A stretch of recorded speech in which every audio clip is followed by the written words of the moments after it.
Join lifelong Star Wars fans Lauren and Steph as they dive into the world of Star Wars fan fiction, discussing a new fic each month, breaking down the writing style, characters, canon relationship, and more. This is your source for Star Wars fan fiction recommendations. So come on and find out why it's one hell of a fanfic.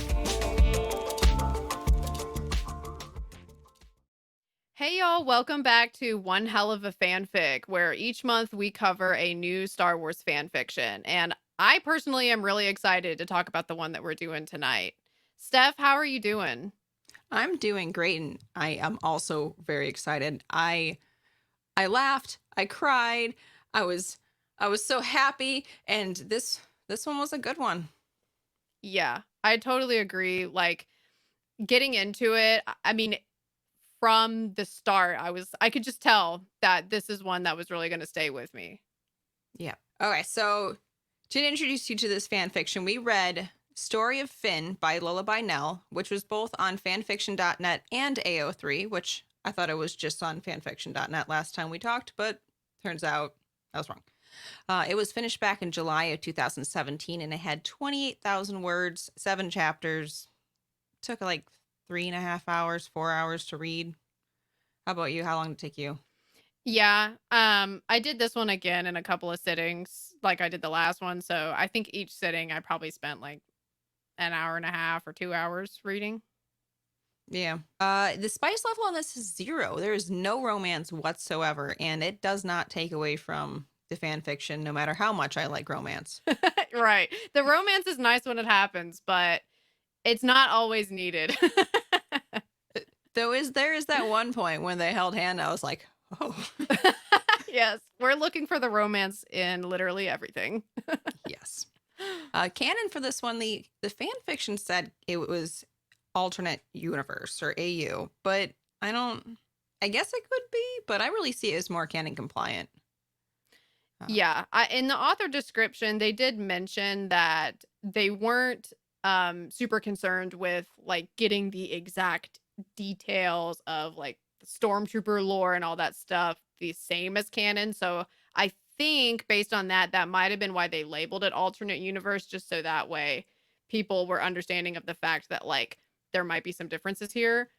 But I mean, even though it was labeled that way, it still totally works as canon compliant too. Right. As someone who's watched and read a lot of Star Wars, I didn't see anything wrong with it. Yeah, me neither. So was there a trope at all in this? There didn't seem to be any kind of tropes. I would say, like there's found family, which is for anyone who's not familiar with what that trope is. It's kind of like you get this a lot in like even like in young adult stories, it's really common, or in like really any kind of story where you've got like a band of people getting together, helping each other out, sticking together through thick and thin. That's pretty much what found family is. Okay. I had not put that together. But yes, that's like absolutely right. The author came up with this idea from a Reddit post, and it spurred a whole bunch of different fan fictions. And this one specifically, even someone came back later and read it on a podcast. So we will link that. I don't remember what the podcaster's name was, but we can link that basically an audio book for this fan fiction in our description. Yeah, and that's awesome that they did that. Because I know Did that you can be listen to super it or helpful. did you read it? I read it physically.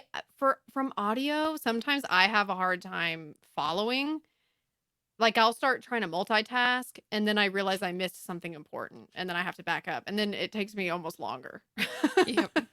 Absolutely. Yes. Yes. I know some people though who will listen to an audiobook and just go about their whole day, and I'm like, I wish I could do that. That's my plan for driving. Like every time I get in the car, I'm listening to something, a book, podcast. Yeah. I'm multitasking still, but I can listen.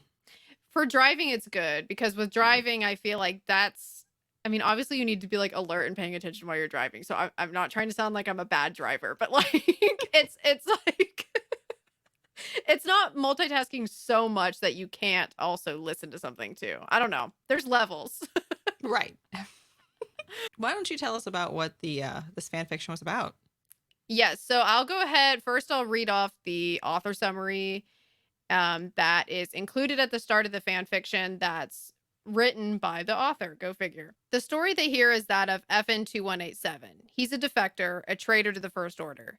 He's not the first, nor will he be the last, and the First Order expects to retrieve him and end him quickly. But that's not what happens. The only thing stormtroopers own are stories. And so that's given you kind of like really the main idea behind the story.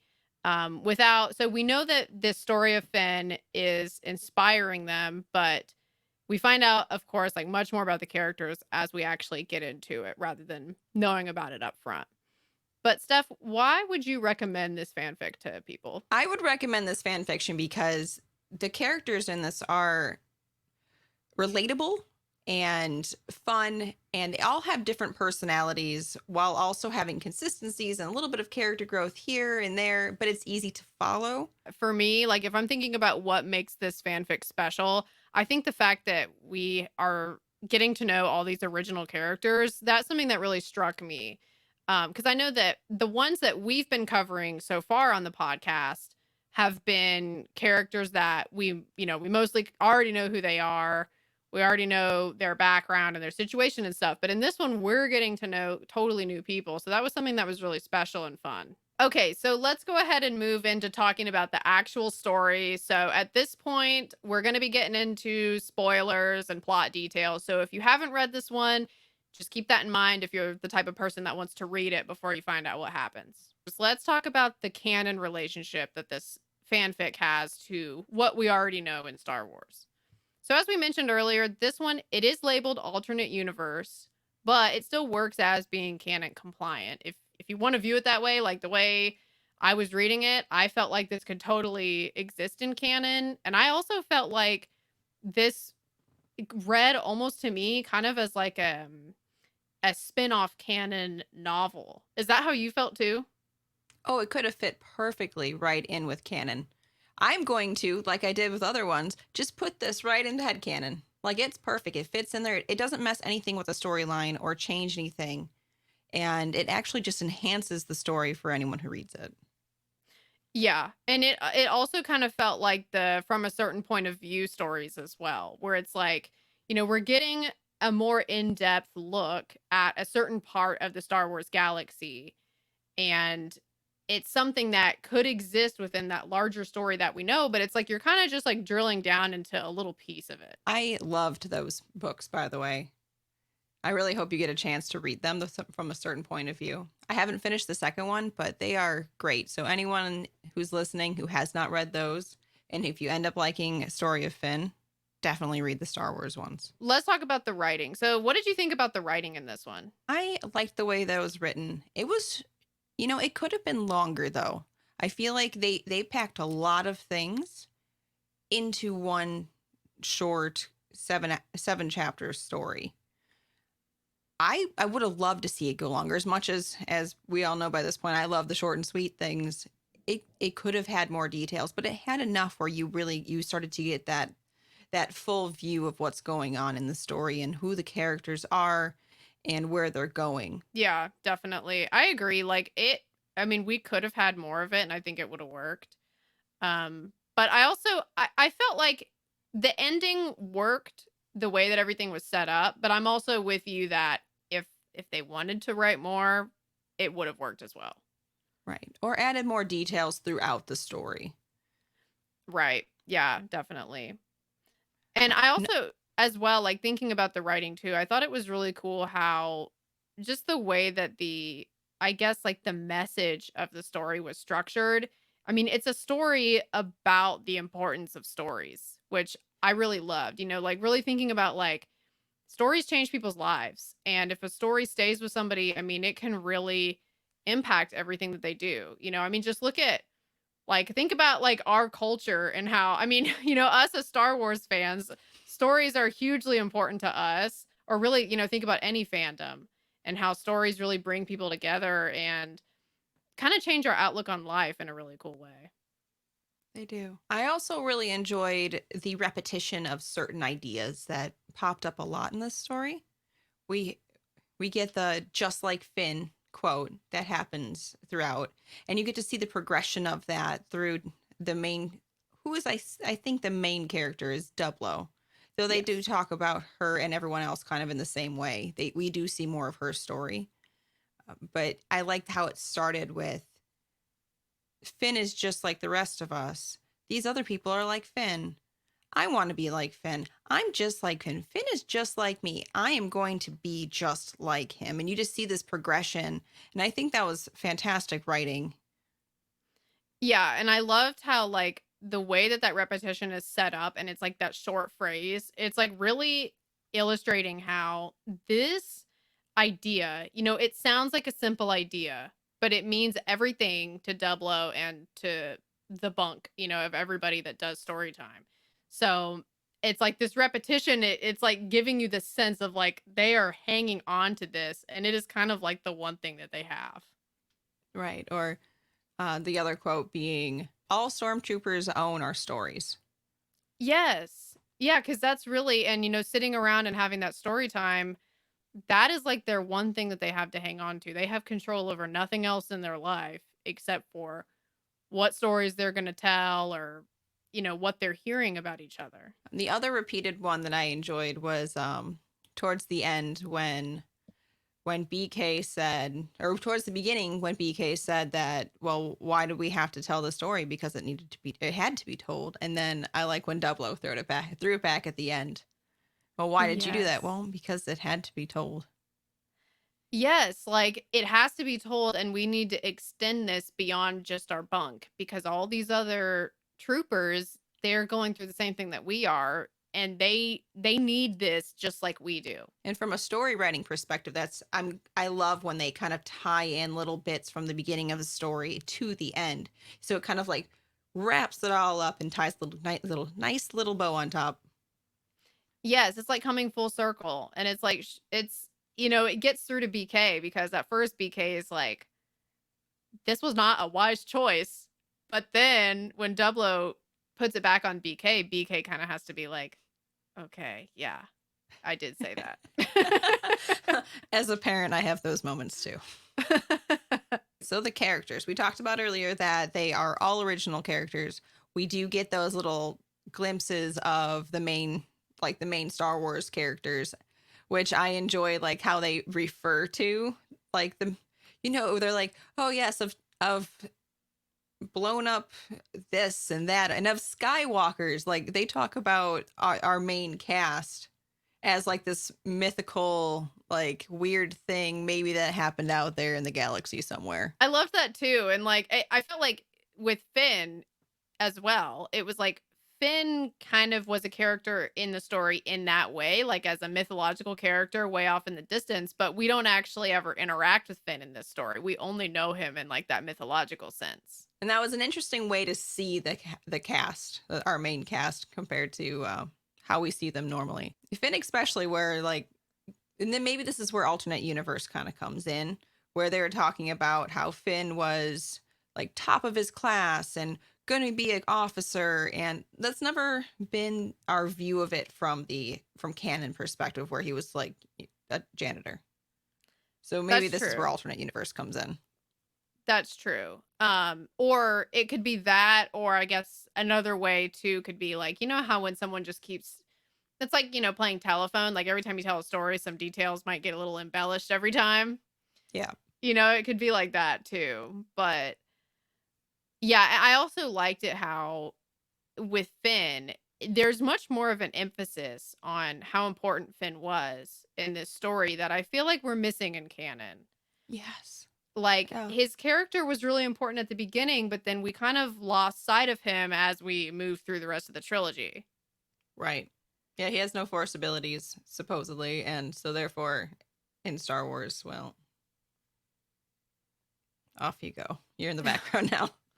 Yeah, and so I liked it how in this story it's like Finn is really, really, the hero and he's front and center. And it makes sense for him to be that way because from the stormtrooper's perspective, that's the person that they're gonna lock onto because that's the person that they see some of themselves in too. There was a lot of characters, and I have trouble remembering names and numbers. I'm so glad that they had nicknames. Them as a unit is important to like how they move through the plot together, but some of them we don't really see very much of, so it's kind of Sometimes, like, with characters that we don't see a lot of, I'm with you. I don't really hold on to them as much because I'm more focused on, like, our main people, you Yeah. know? Yeah, and the letters and number combinations are hard to remember as well. Right. Even though in the story they're talking about how it's much better, much more organized to have letters and numbers. I do like how they gave each other nicknames, though. Yeah.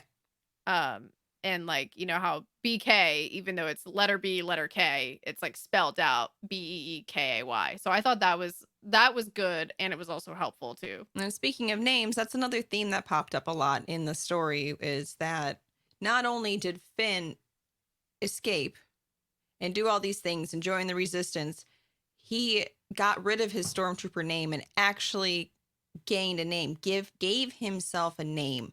And that was such a big thing to our characters who didn't even think that was like really a thing that you could do. You couldn't just give yourself a name. And it was such a big idea to them. And like Double O said, like some of these things they wouldn't even think about because they were never taught that they could have said things like a name. Right. It's like the idea of freedom and the freedom that a name would mean is so foreign to them that it's like something that didn't even cross their minds until they heard of somebody else doing it. So, as you were reading this, did you have like what were your emotional reactions? Because I know there were some emotional moments in this story. Oh my goodness, yes. I do want to say that this is a one of those happily ever after stories that we both seem to enjoy. Yes. And another thing I liked about it was that it's like one of those feel good stories. You don't get a lot of like negative action because sometimes I realize that stories need to have that for story flow where they have something bad's got to happen so something good can happen. I don't like those stories. I prefer like this where it's like good thing happened. Oh, slightly stressful. Oh no, it's fine again. Everything's good. We all get what we want is happily ever after. This was one of those stories. But there was enough character building and world building to be able to get those emotional moments like at the end where they have finally escaped and they're out on their way and Double O wants to get rid of her armor. She doesn't want anything to do with the identity of a stormtrooper anymore. She doesn't even want to look at it. So she wants to take her armor and she wants to throw it out into space while they're in hyperspace. Everyone thinks she's crazy until the commander, BK, says, yeah, no, let's do it. And we get this emotional scene where they take like every single one of them and it goes down into detail in each paragraph about what each character is doing and their reaction to it. Oh man, by the time BK like, carefully put each one into there and I cried. It was it was it was a beautiful moment. That scene really affected me as well because it was like, even though this moment of each one destroying their armor, it all means kind of the same thing to them, right? Like it's like an initiation ceremony where they're getting their freedom and they're about to become individuals and like humans for the first time. So it all has this very deep meaning for them, but they're all processing it in different ways. And you can see that in like their little behaviors. Like some of them like stack up the armor perfectly. Some of them just throw it in there. Like some of them like push the button. Some of them are like leaning against the button because they can barely even stand up. Like it's like I just loved the expression that we're seeing in that scene of like them processing this moment.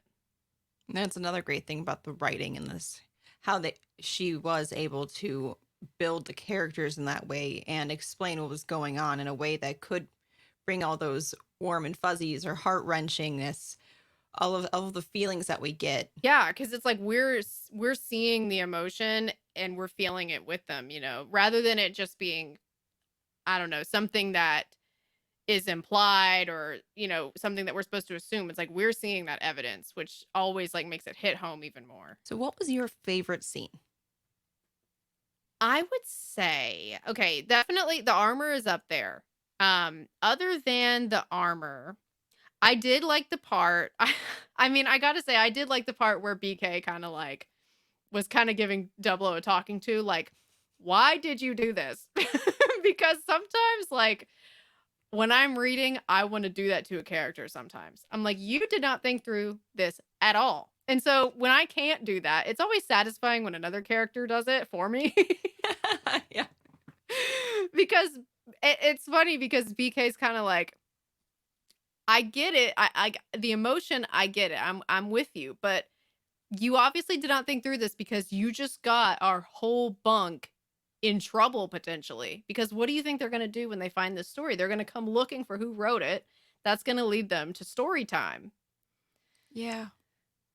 It's very much like a mother-child relationship because I've been in those moments with my own kids. I was like, why? Why would you, did you not think this through? All right, step A. What happens? Consequences. Consequences.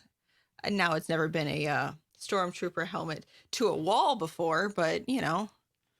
Right. Yeah, that was a much more physical consequence. I mean, I can't say she didn't deserve it. And I just love BK because I feel like BK is like a really, I mean, she's like a mom slash big sister figure, almost like kind of like a combination of the two. Yeah. Cause She she's can like, simultaneously tell you that you're being a little shit while also being like, but you're right. right. Yes. It's like, and that's kind of why I said mom slash big sister, because there's parts of it where she's kind of a mom, and then there's parts of it where she's like more on their level. Like she sees them as equals.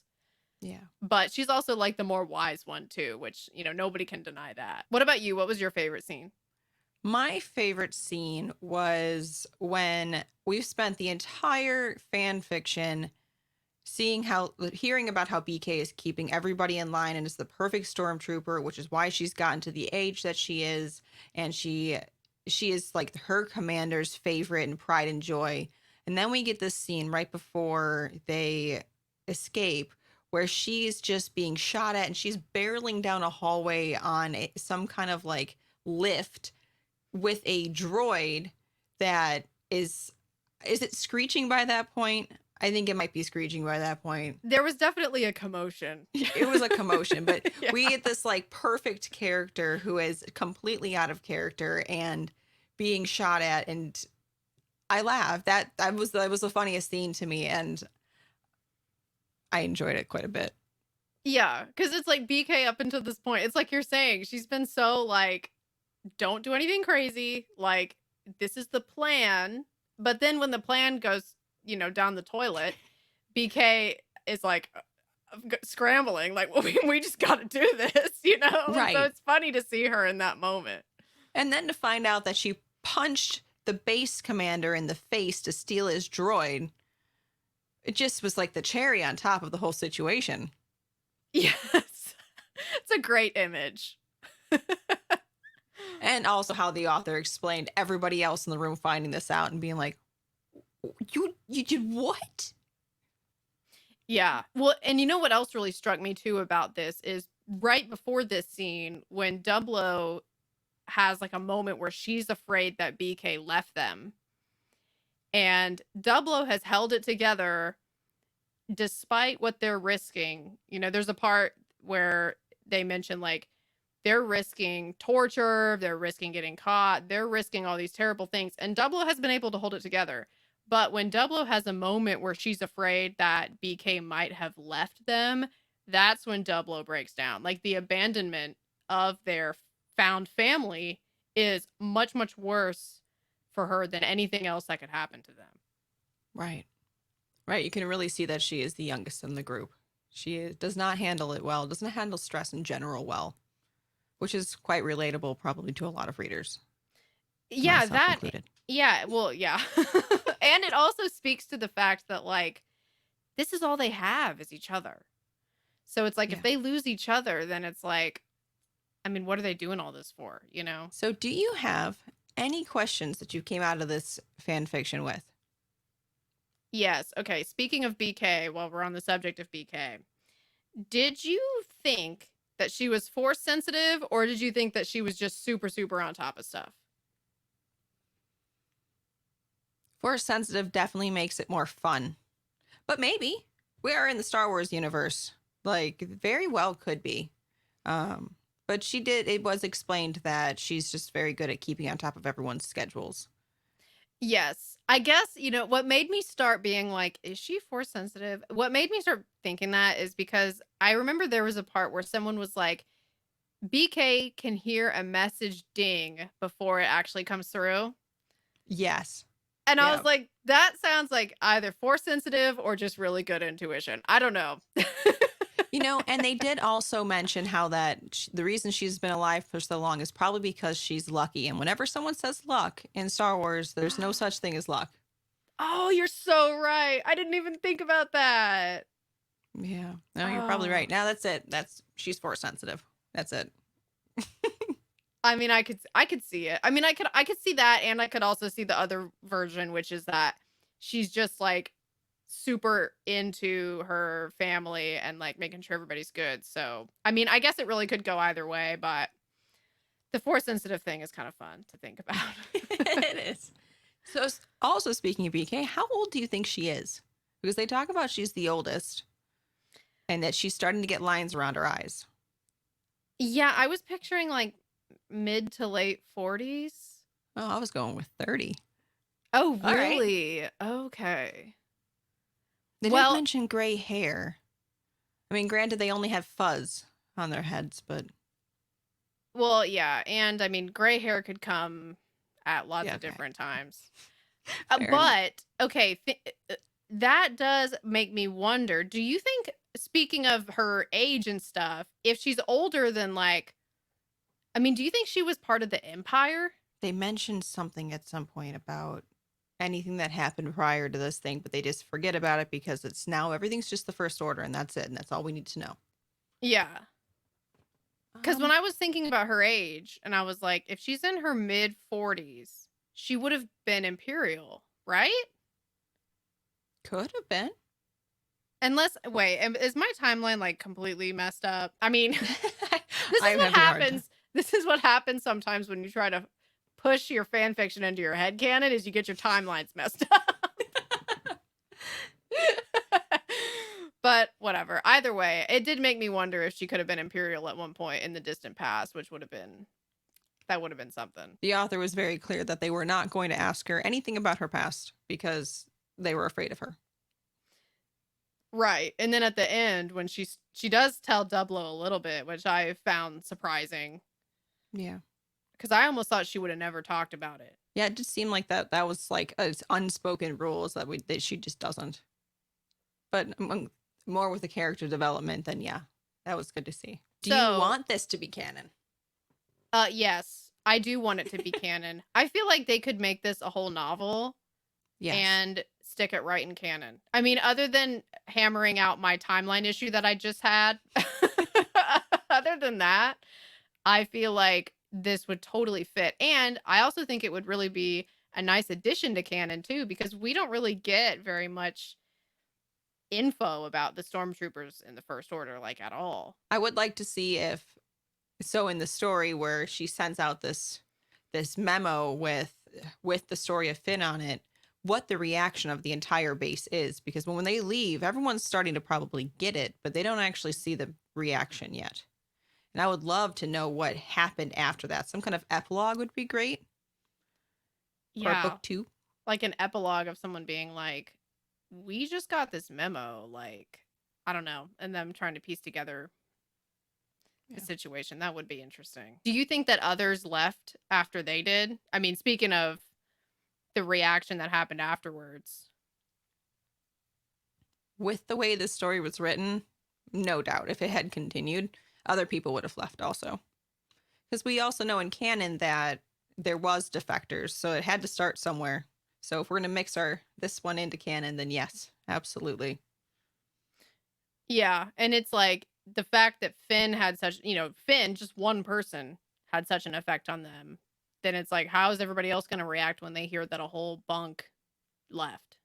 Right. And managed to pull it off. It managed to take one of the ambassador ships. Yeah, and that droid with all that really important information on it. Right. Also, speaking of the droid, do you remember the part where the BK was talking about how she got the droid and she did like the long pause? It was the author very intentionally wrote it where she was like, I was off doing this thing and then this happened and then found her when I was working on things. Moving on. What was she doing? I mean, maybe digging for dirt. I mean, I don't know. I wasn't able to come up with a really good theory on that one. Do you have any theories? I can make some up. No, the author was not clear at all, but I would love to make some up. She has a love interest. That's what's going on. But wouldn't in the she data have, center. But wouldn't she have had to take the love interest with her? We don't know that she didn't. Maybe they're going to meet up at the Resistance. Oh, Look at us. We put romance into literally everything. If there's no romance, we will make it happen. Yes. How do you, I think she said something at the end where like there was some kind of contact or something wherever they were going. That's true. Yeah, there was when they're going to meet with the Resistance, right? She had to have had some kind of a contact. Yeah. Okay. Well, I mean, you never know. The other part where I'm going to toss in some romance, though, is like when, who is it, Gigi held Doublo's hand. And she's like, I don't know why I'm still holding his hand, but I think I'm going to continue. Like, you do that. Yeah. Yeah. Either afraid for their lives or falling in love or both. Why can't they both? Time? Yeah, why can't they both happen? Do you have any more thoughts? I mean, my main thoughts is I was very impressed with the story. I'm really happy that you chose this one because I feel like, it made me view stormtroopers in a different way, honestly. Right. It definitely humanized them, which I mean, canon did, but this one really kind of puts you in the head of these people who get overlooked. And like they said in the story, they're basically no different than the Wall. Yeah, and it's like you're getting into kind of like their day-to-day. Like, we know it from canon, like some of the horrible things that they were subjected to, but in this fanfic, it's like you're seeing it on a different kind of a level. I recommend this fanfic for anyone that hasn't read it yet. Check it out. It was a great read. Definitely worth it. And next month, we are going to be reading The Eternal Spring by Tessiette. And I'm going to post that on our Instagram as well. And let me put the little banner up here so you can see how to spell it. Some of these fanfic author names, got to get the spelling because AO3 can be a little tricky to look things up on.